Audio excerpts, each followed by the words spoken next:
우리는 예수께서 이 땅에 초림, 처음으로 오신 이후부터 마지막 시대를 살고 있습니다. 이 마지막 시대의 특징이 있는데 1절 말씀에 만만치가 않습니다. 1절 말씀을 한번 보시면 너는 이것을 알라 말세에 고통하는 때가 이르러 이렇게 표현되고 있는데 여기서 고통하는 때, 고통한다라는 이 뜻은 견디기 힘들다는 뜻입니다. 이 단어가 마태복음 8장에 나오는 귀신 들린 사람에게도 표현이 되고 있는데 이 귀신 들린 사람이 이 귀신에 들렸기 때문에 아주 거칠고 사납게 되면서 고통하는 그런 표현이 나오고 있습니다. 그 고통할 때의 표현이 같은 표현으로 사용된 것입니다. 마지막 때가 어떤 특징이냐? 아주 거칠고 사납고 견디기가 힘든 때라는 뜻입니다. 바울은 이 마지막 시대를 살고 있는 세상 사람들이 어떤 특징을 갖고 있는가 하는 것을 2절부터 5절까지 19가지에 걸쳐서 상세하고 말하고 있는데 이 19가지를 한마디로 요약을 하면 왜곡된 사랑입니다. 이 사람들이 무언가를 사랑을 합니다. 그리고 좋아합니다. 그런데 하나님께서 기뻐하시는 뜻대로 사랑하고 좋아하는 것이 아니라 왜곡된 사랑을 하고 있다는 것입니다. 방향이 잘못되었습니다. 이 사랑의 방향이 하나님이 아니라 자기 자신을 향해 있고 자기 자신을 위한 사랑이고 쾌락을, 돈을 사랑하기 때문에 그에 따른 여러 가지 문제가 나타나는 그런 사랑이라는 것입니다.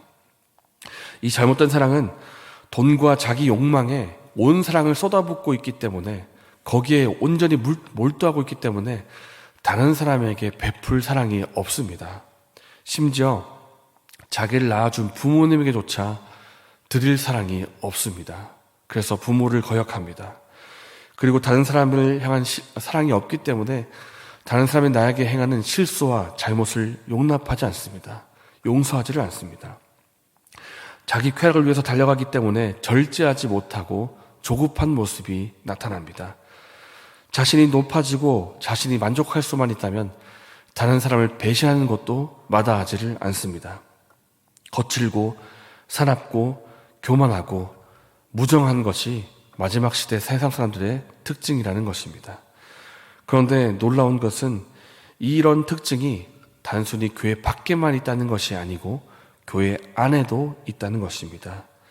교회 안에 다니는 교인 가운데 누군가가 교회를 다니고 있고 예배도 드리고 헌금도 하고 봉사도 하지만은 그리고 겉모습으로 보이면 경건해 보이지만 그 속에 경건의 능력이 없다는 것입니다. 한 신학자가 이렇게 말을 합니다.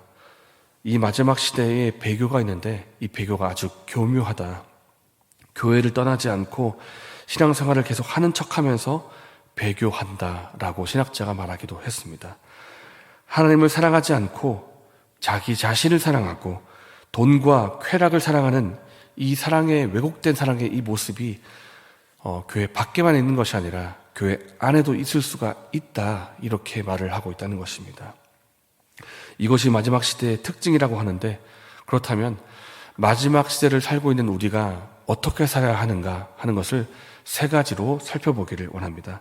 첫 번째는 세상의 모습을 따라 살지 말고 죄를 멀리 하라는 것입니다.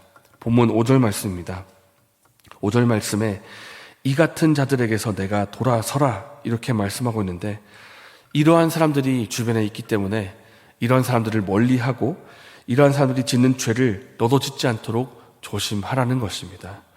그렇다면 이 같은 사람들이 누구일까? 조금 전에 말씀드린 교회 안에 있으면서도 세상과 똑같이 살아가는 그들을 말하고 있습니다. 그들에게서 돌아서라, 그들을 멀리하라 이렇게 말씀하는 것입니다. 그래도 이 교인일 텐데 왜 이 교인을 멀리해야 할까요? 그 이유는 그 사람을 돕기 위해서입니다. 그 사람을 멀리함으로써 스스로 돌아보게 만들고 내가 뭔가 잘못된 것이 없는가 이렇게 돌아볼 기회를 주고 회개할 기회를 주라는 것입니다. 그들을 멀리했을 때 자신을 돌아보고 스스로 돌이켜 회개하면 그 사람의 결국 그 사람의 영혼에 유익이 되기 때문에 그 사람을 멀리하라 이렇게 말씀하고 있는 것입니다. 그리고 나서는 우리 역시도 그와 같은 죄를 짓지 않도록 조심해야 하는 것입니다. 우리가 수요기도 때마다 고린도전서 말씀을 보고 있는데 고린도전서 10장 말씀에 이런 말씀이 있습니다. 그런즉 선두로 생각하는 자는 넘어질까 조심하라. 내가 신앙적으로 바로 서 있다고 생각하고 나는 신앙생활 잘한다고 생각하지만은 그렇게 방심하다가는 나도 죄에 빠질 수가 있다는 것을 조심하라는 것입니다. 순간의 유혹과 욕심에 마음이 빼앗기면 죄를 지을 수가 있기 때문에 그러한 죄에 빠지지 않도록 주의하는 것입니다. 오늘 저 여러분에게 오늘 본문의 2절과 5절부터 5절까지 나와 있는 그런 죄는 우리에게 없습니까? 여러 가지에 해당하는 죄가 나에게 있으면서도 스스로 여기기를 나는 괜찮아 하고 있지는 않습니까? 하나님께서는 이러한 죄로부터 돌이켜 회개하기를 원하십니다. 죄가 점점 관영하는 이 마지막 시대에 죄로부터 떠나는 은혜가 저와 여러분에게 있기를 바랍니다. 마지막 때를 어떻게 살아야 되는가? 두 번째로는 하나님 말씀을 붙들어야 한다는 것입니다. 14절 말씀에 그러나 너는 배우고 확신한 일에 거하라 이렇게 말씀하고 있습니다.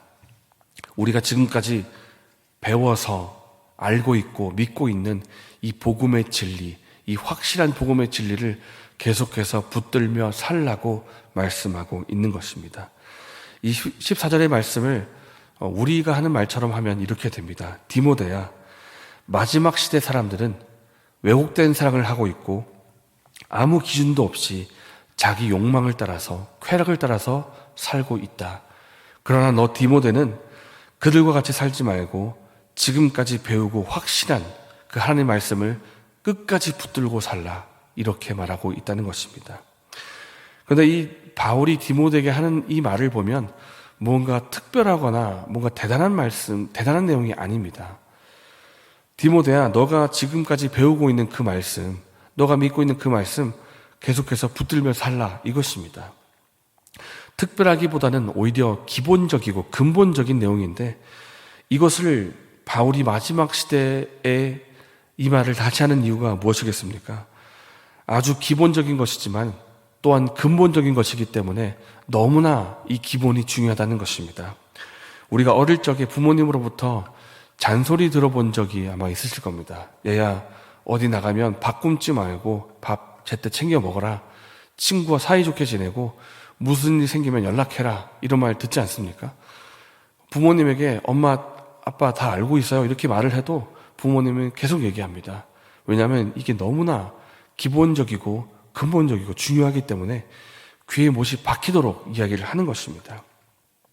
이렇게 반복해서 부모님이 말하면 자녀는 좋든지 싫든지 그 내용을 기억할 수밖에 없습니다.